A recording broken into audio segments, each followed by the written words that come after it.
remercier les personnes qui sont là pour faire le langage des signes. Parce que dans le combat Adama, il y a aussi les sourds et muets. Et ils doivent entendre et comprendre le combat. Elles sont là à chaque fois dans tous nos déplacements. Donc je demande juste qu'on les applaudisse parce que c'est très bien ce qu'elles font.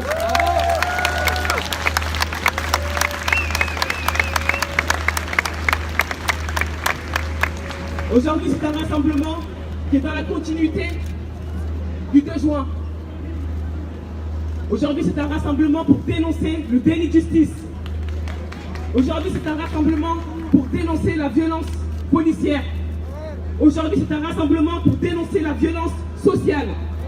Aujourd'hui, c'est un rassemblement d'appartenance religieuse. Peu importe ton appartenance sexuelle, ce combat, personne ne doit rester spectateur de la mort ou d'une violence raciale ou d'une violence sociale de qui que ce soit.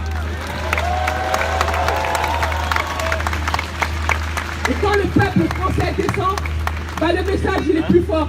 Quand le peuple français descend, c'est l'unisson qui parle. Quand le peuple français descend, c'est qu'on réclame tous la même chose. C'est une justice juste pour tout le monde. On ne lui a pas laissé ce choix-là. Mon frère est mort parce qu'il n'avait pas sa pièce d'identité. Le matin même, on appelle à la maison pour dire que sa pièce d'identité est prête. Mon frère est mort suite à un contrôle au faciès. Ils ont eu un droit de mort sur la vie de mon petit frère. Ils ont décidé qu'Adama Traoré allait mourir. Mon frère a porté plus de 250 kilos. Les gendarmes sont en train de changer leur version. Il faut savoir que nous sommes à 3 versions des gendarmes. Les gendarmes sont en train de mentir. Les gendarmes sont en train de faiblir. La dernière version, c'est de dire que le plaquage ventral était inexistant ce jour du 19 juillet. Et c'est faux. On rappelle qu'après la mort de mon petit frère, les déclarations des gendarmes, les gendarmes vont dire il a pris le poids de nos 3 corps. Mon frère a subi un plaquage ventral.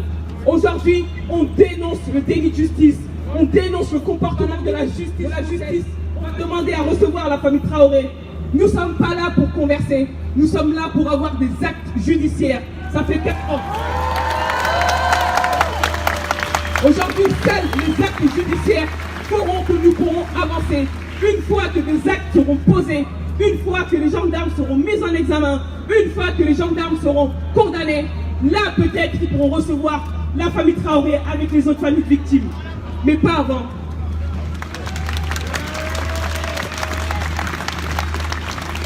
Notre avocat a sorti d'autres éléments.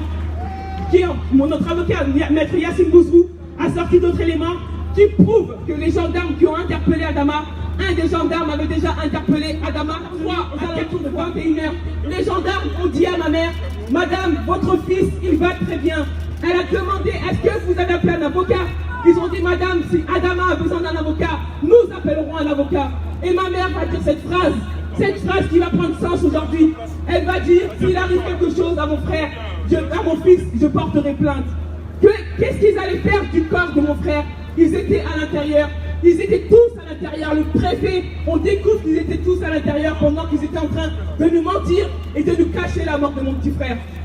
Et il faut savoir que lors de la première autopsie, ils vont nous convoquer à la préfecture de Cergy-Pontoise et on va nous dire, nous savons que vous êtes des musulmans et que dans la religion musulmane, vous enterrez le corps dans les 3 jours. On s'est permis de contacter Roissy et Air France et que le corps de Traoré peut partir dès le lendemain et que toute personne n'ayant pas un passeport leur sont, où tous les coups sont permis, où tous les coups sont puissants, où c'est une broyeuse qui se met en place, nous on se met devant. On renversera cette machine de guerre pour récupérer une bonne France. Cette France qui nous permettra de vivre dans l'unité, cette France qui nous permettra de vivre ensemble, cette France qui nous permettra de vivre dans la tranquillité, sans violence policière. Hier, nous avons des policiers qui ont été manifestés pour réclamer que la